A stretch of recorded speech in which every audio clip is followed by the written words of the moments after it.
বন্ধুরা দেখুন আপনাদের দাদা ভাই কি মাছ পাঠিয়েছে পলিথিনের মধ্যে, আমি ঢেলে দেখাচ্ছি, আপনারা দেখতে থাকুন। মনে হচ্ছে সাপ আছে এর মধ্যে। বাবরে বাপ, ই তো পাকাল মাছ, একদম টাটকা, দেখুন জ্যান্ত মাছ। এবার আমি মাছগুলো খুব ভালো করে কেটে নেব।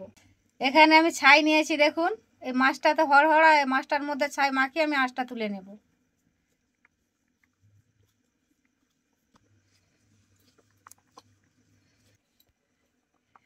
বাবরে আমাকে তো ভয় লাগছে রে, সাপের মতো।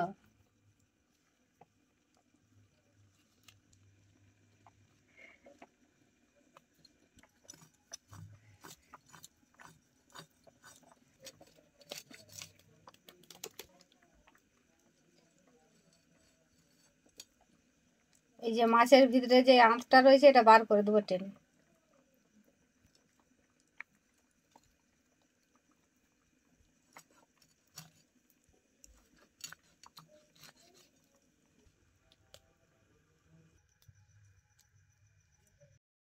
সব কটা মাছ খুব ভালো করে কেটে নিয়েছি, এবারে আমি ধুয়ে রান্নার দিকে চলে এসেছি। মাছটা খুব ভালো করে বেছে ধুয়ে নিয়েছি, এবারে মাছের মধ্যে দিয়ে দিচ্ছি হলুদ গুঁড়ো পরিমাণ মতো, দিয়ে দিচ্ছি নুন পরিমাণ মতো।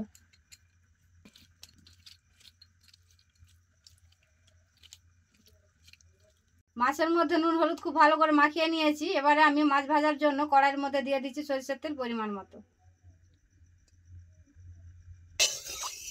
তেল খুব ভালো করে গরম করে নিয়েছি, এবারে মাছটা আমি তেলের মধ্যে দিয়ে দিচ্ছি।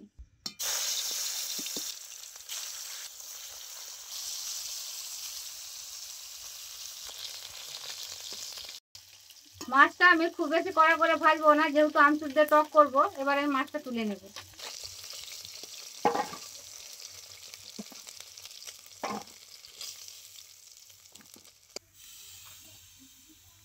একই তেলের মধ্যে আমি কিছু আলু ভেজে নেব।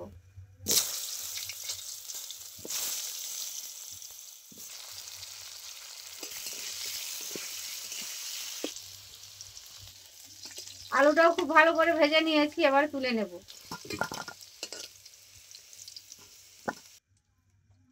একই তেলের মধ্যে দিয়ে দিচ্ছি আরো একটু সরিষার তেল। ফোড়নে দিয়ে দিচ্ছি দুটো শুকনো লঙ্কা, অল্প 5 ফোড়ন।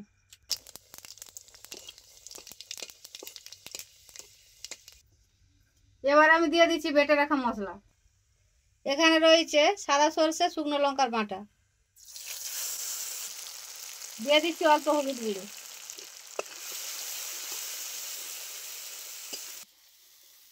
মশলা খুব ভালো করে কষিয়ে নিয়েছি, এবার আমি দিয়ে দিচ্ছি আগে থেকে ভিজিয়ে রাখা আমচুর।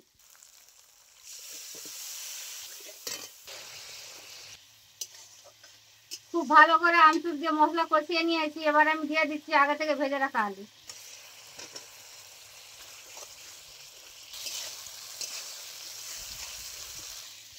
সবকিছু খুব ভালো করে কষিয়ে নিয়েছি, মশলা থেকে খুব ভালো তেল ছেড়ে গেছে। এবারে আমি দিয়ে দিচ্ছি মশলা বাটা জল।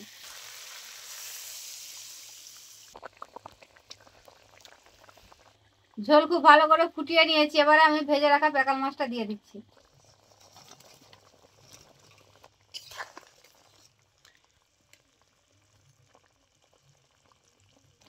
দিয়ে দিচ্ছি এবারে স্বাদ মতো নুন।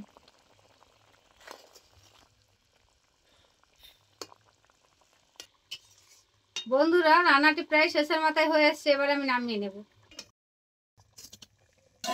বন্ধুরা একদম রেডি করে নিয়েছি আজকের পেকাল মাছের সুস্বাদু এই রেসিপি। বন্ধুরা আজকের এই রেসিপি যদি আপনাদের কাছে ভালো লাগে অবশ্যই লাইক কমেন্ট করবেন এবং আমার পাশে থাকবেন, এবং আপনারা ভালো থাকবেন। দেখা হচ্ছে অন্য কোনো রেসিপি।